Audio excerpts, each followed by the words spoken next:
Hello प्यारे विद्यार्थियों, smart academy के यूट्यूब चैनल पे आपका हार्दिक स्वागत है। आई होप कि आप सभी स्वस्थ होंगे, मस्त होंगे। आज हम बात कर रहे हैं कक्षा 9 की विज्ञान वर्गों के कार्यपत्रक 37 के बारे में। इससे पहले अपन 1 से 36 तक कार्यपत्रक को कंप्लीट कर चुके हैं। अगर आपने वो वीडियो नहीं देखे हैं तो प्लीज़ डिस्क्रिप्शन बॉक्स में लिंक दिया गया है, वहाँ से आप उनको देख सकते हैं। और साथ साथ ही अगर आप चैनल पर नए हैं और अभी तक आपने चैनल को सब्सक्राइब नहीं किया तो प्लीज़ चैनल को सब्सक्राइब जरूर करें। इसके अलावा इंग्लिश और गणित के जो वर्कशीट और कार्यपत्रक जो हैं वो भी आपको डिस्क्रिप्शन बॉक्स में लिंक दिया गया है, वहां से आप उनको देख सकते हैं। शुरुआत करते हैं। टॉपिक विषय वस्तु रहेगा अपना गति, अधिगम बिंदु रहेगा वेग।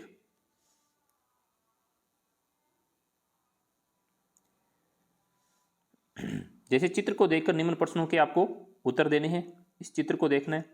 आर त्रिज्या के एक वर्ताकार पथ पर, देखो जो त्रिज्या दे रखी है वो दे रखी है आर। रहीम और जोसेफ एक समय में स्थिति ए से चलना प्रारंभ करते हैं, यानी ए से चलना प्रारंभ करते हैं। तो ये यहाँ पे ए है, यहाँ से चलना प्रारंभ करते हैं। 1 घंटे बाद राम ए स्थिति पर, रहीम बी स्थिति पर, तो जोसेफ सी स्थिति पर पहुंच जाता है। यानी राम, रहीम और जोसेफ है वो ए से चलना प्रारंभ करते हैं। तो 1 घंटे बाद राम तो वापस यहीं आ जाता है, रहीम बी पर पहुंचता है और जोसेफ है वो सी पे पहुंचता है। तो कथन सही है। अब देखो राम अधिक विस्थापित हुआ है, यानी राम ने अधिक दूरी तय की है। राम अधिक, रहीम अधिक विस्थापित हुआ है, जोसेफ अधिक विस्थापित हुआ, राम ने अधिक दूरी तय की है। तो ज्यादा विस्थापित कौन हुआ? राम हुआ। तो ऑप्शन अपना ए सही हो जाएगा। फिर है जो व्यक्ति समान समय में अधिक विस्थापित हुआ उसका वेग क्या होगा? तो उसका वेग भी अधिक होगा। यानी जो समान समय में अधिक विस्थापित हुआ है तो उसका वेग क्या होगा? अधिक होगा। जो व्यक्ति समान विस्थापन के लिए अधिक समय लेता है उसका वेग कम होगा। जो समय ज़्यादा लेता है तो उसका वेग क्या हो जाएगा? कम हो जाएगा। तो अपने को यहाँ इसमें पहले में अधिक भरना है, दूसरे में कम भरना है।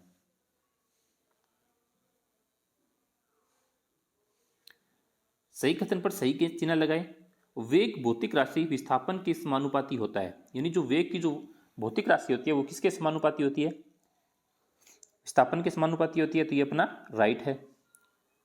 विस्थापन में परिवर्तन की दर को वेग कहते हैं, ये भी सही है। यानी विस्थापन में जो परिवर्तन होता है उसकी दर को वेग कहते हैं। वेग भौतिक राशि समय के व्युत्क्रमानुपाती होता है। यानी वेग उसकी जो भौतिक राशि व्युत्क्रमानुपाती है, तो ये भी अपना सही है। वेग एक सदिश राशि है, तो वेग एक सदिश राशि है, ये भी सही है। दिशात्मक चाल को ही वेग कहते हैं, तो दिशात्मक चाल को क्या कहते हैं? वेग कहते हैं।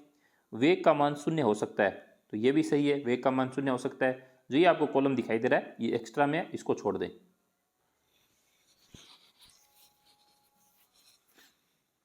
नेक्स्ट है चाल का मान भी शून्य हो सकता है, ये भी राइट है, हो सकता है। चाल सदैव धनात्मक तथा वेग ऋणात्मक धनात्मक हो सकता है। क्या हो सकता है? चाल कभी ऋणात्मक नहीं होती है, चाल सदैव धनात्मक तथा वेग ऋणात्मक यानी धनात्मक हो सकता है, ये सही है। वेग विस्थापन बटे समय अंतराल, वेग क्या होता है? विस्थापन बटे समय अंतराल, राइट है। वेग का मात्रक होता है मीटर प्रति सेकेंड, तो यह भी राइट है। नेक्स्ट है ऋतु अपने घर ए से मित्र के घर बी जाती है। यदि ए से बी जाने में 1/4 घंटा लगता है तो ऋतु किस वेग से गतिशील है? यानी 1/4 घंटा लगता है तो किस वेग से गतिशील है? जैसे यहाँ पे दिया गया ये ऋतु अपने घर ए से, यानी यहाँ से चलकर अपने मित्र के घर बी तक पहुँचती है। जैसे 1 2 3, यानी कितना दूरी कितनी हुई? 3 होगी। कैसे करेंगे? अब देखो इसका अपने को वेग निकालना है, तो वेग का मतलब होता है विस्थापन बटे समय अंतराल। तो विस्थापन कितना हुआ? 3, यानी देखो 1 2 3, यानी 3 किलोमीटर तक दूरी तक तय की उसने, तो कितना हो गया? 3। समय दे रखा है 1/4, जो 4 है वो कहाँ चला जाएगा? यानी यहाँ ऊपर आ जाएगा, 4 ऊपर आ जाएगा, तो 3 चौके 12, तो 12 किलोमीटर प्रति घंटा। तो अपना उत्तर आ गया।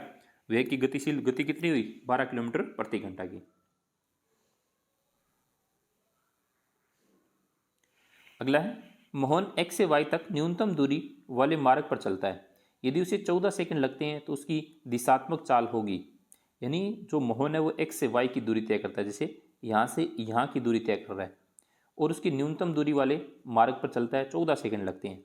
तो देखो दिशात्मक चाल क्या होगी? दूरी बटे समय।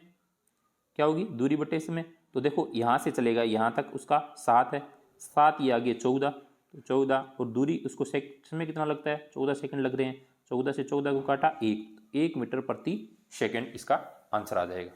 आई होप कि आपको अच्छे से समझ में आया होगा। Thank you.